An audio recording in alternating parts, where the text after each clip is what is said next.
প্রিয় বন্ধুরা, আবারও চলে এলাম আপনাদের মাঝে খুবই মজার একটি রেসিপি নিয়ে। দারুণ মুচমুচে গজার রেসিপি। আপনারা দেখে হয়তো বুঝতে পারছেন যে কতটা লোভনীয় হয়েছে। চলুন তাহলে রেসিপিটি শুরু করা যাক। তার আগে আমার রেসিপিটি ভালো লেগে থাকলে চ্যানেলটিকে সাবস্ক্রাইব করে পাশে থাকবেন। কতটা মুচমুচে হয়েছে গজাটি একটি আপনাদেরকে ভেঙে দেখাচ্ছি। রসে ভরা, খেতেও কিন্তু অসাধারণ।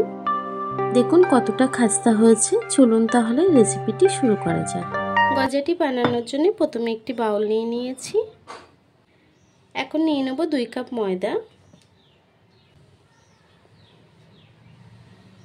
দেব সামান্য একটু নুন, দেব 2 চামচের মতো ঘি,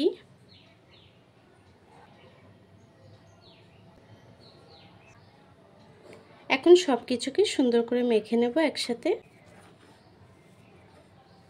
খুব ভালোভাবে ঘির সাথে ময়দাটাকে আমি মেখে নেব। ময়দাটিকে সুন্দর করে মেখে নিয়েছি। এভাবে ময়দাটাকে নিয়ে মুঠো করলে, এভাবে দলা হয়ে আসলে ভাববেন আপনার ময়ান দেওয়াটি হয়ে গেছে। এখন আমি অল্প অল্প জল দিয়ে ময়দাটাকে মেখে নেব। যেমনভাবে আটা মাখি সেভাবেই আমি ময়দাটিকে মেখে নেব।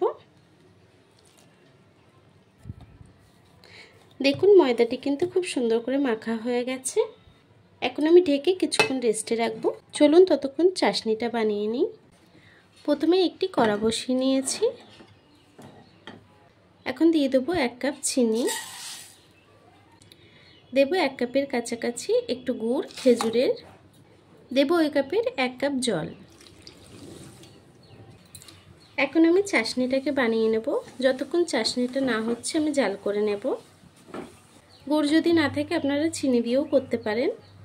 আমি এখন খুব সুন্দর করে জাল করে নেব। এখন দিয়ে দেবো 3টি এলাচ দানা। এলাচের মুখগুলো একটু খুলে দেব, এতে গন্ধটা খুব সুন্দর আসবে।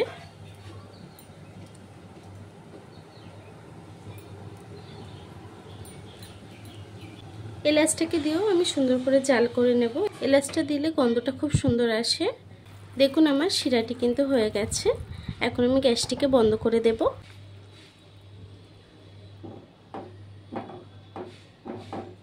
এখন আমি এটিকে ঢেকে রাখবো। এদিকে ময়দাটিও আমার রেডি হয়ে গেছে। এখন আমি ময়দাটিকে আবারও একবার মেখে নেব। ময়দাটিকে মেখে নিয়েছি। এখন আমি লেচি কেটে নেব। এমন ছোট ছোট করে রুটির মতো লেচি কেটে নেব। এভাবেই লেচিটিকে কেটে নেব। দেখুন লেচিগুলো কিন্তু কেটে নিয়েছি। এখন এগুলোকে রুটির মতো বেলে নেব। তার আগে একটি কাপে আমি 2 চামচের মতো ঘি নিয়ে নিয়েছি। দিয়ে দেবো 1.5 চামচ ময়দা। এখন ঘি আর ময়দাটাকে সুন্দর করে মিশিয়ে নেব। ঘি আর ময়দাটিকে সুন্দর করে মিশিয়ে নিয়েছি। এটিকে এখন সাইড করে রাখবো। এখন আমি লেচিটাকে বেলে নেব।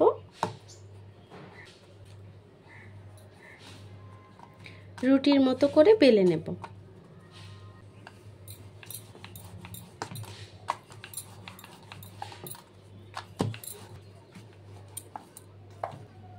দেখুন রুটিটাকে কিন্তু বেলে নিয়েছি। এভাবেই বাকি রুটিগুলোকে বেলে নেব।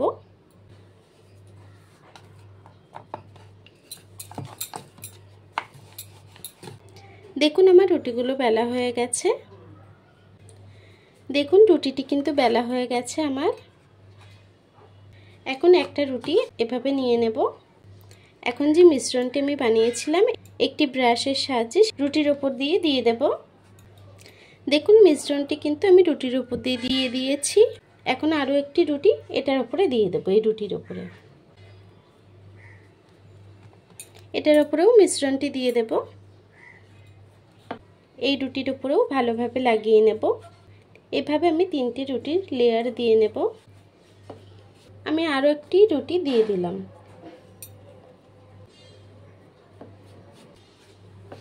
দিয়ে আবারও একটু ময়দা দিয়ে দেব। এখন এই রুটিটাকে আমি রোল করে নেব। যেভাবে রোল করি আমরা সেভাবে রোল করে নিতে হবে।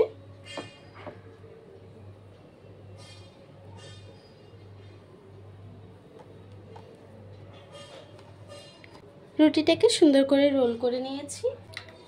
এখন আমি রুটিটিকে কেটে নেব।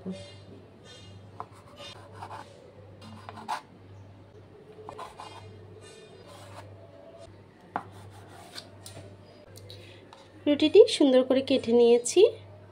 এখন কিন্তু এটিকে একটু বেলে নিতে হবে। আমি সামান্য একটু ময়দা দিয়ে বেলে নেব। ওপর থেকে একটু ময়দা দিয়ে দেব,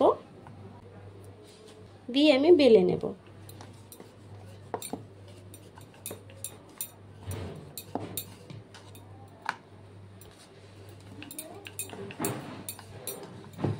দেখুন এভাবে কিন্তু বেলে নিতে হবে। আমার একটি বেলা হয়ে গেছে। আমি আরও একটি বেলে দেখাচ্ছি আপনাদেরকে।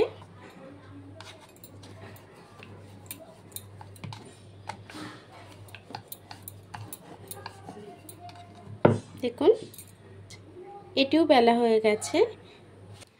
দেখুন গজাগুলো বেলে নিয়েছি। চলুন তাহলে এটিকে ভেজে নিই। আমি প্রথমে একটি লোহার কড়াই বসিয়ে নিয়েছি। কড়াইটি গরম হয়ে গেছে। আমি তেল দিয়ে দেব। তেলটি হালকা গরম হয়ে গেছে। এখন আমি দিয়ে দেব। তেলটি কিন্তু হালকা গরম হতে হবে। আমি একে একে গজাগুলি দিয়ে দেব।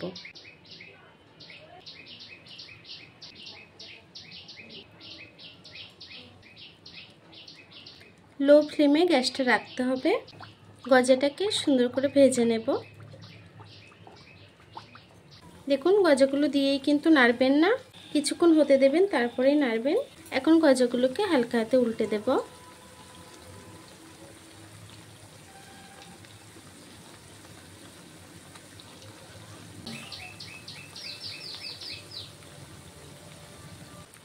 একদম লো ফ্লেমে গজাগুলোকে ভেজে নিতে হবে, একদম লাল লাল করে। দেখুন আমার গজাগুলো কিন্তু ভাজা হয়ে গেছে, ব্রাউন কালার চলে এসছে। এখন আমি তুলে নেব। তুলে নিয়ে যে গরম চাশনি বানিয়েছি তার মধ্যে দিয়ে দেব। গজাগুলোকে গরম চাশনিতে দিয়ে দেব, দিয়ে 1-2 মিনিট রেখে আমি তুলে নেব।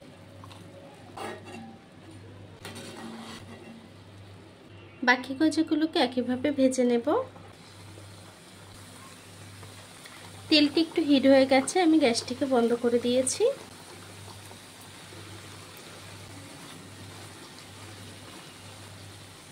দেখুন আমি চাশনির মধ্যে দিয়ে দিয়েছি। 1-2 মিনিট হয়ে গেছে, আমি তুলে নেব গজাটাকে। দেখুন গজাগুলো আমি তুলে নিয়েছি।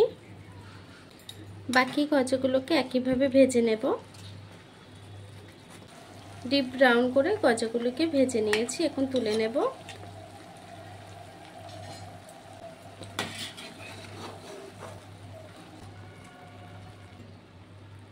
বাকি গজাগুলোকে একইভাবে ভেজে নেব। বাকি গজাগুলি ভাজা হয়ে গেছে, এখন তুলে নেব। দেখুন বন্ধুরা আমার গজাগুলো কিন্তু হয়ে গেছে। কত সহজেই গজাগুলো বানিয়ে নিয়েছি। আমার এই রেসিপিটি কেমন হয়েছে কমেন্ট বক্সে জানাতে ভুলবেন না। ভিডিওটি যদি ভালো লেগে থাকে চ্যানেলটাকে সাবস্ক্রাইব করে পাশে থাকবেন। আর এতক্ষণ ধরে আমার ভিডিওটি দেখার জন্য আপনাদেরকে অসংখ্য ধন্যবাদ।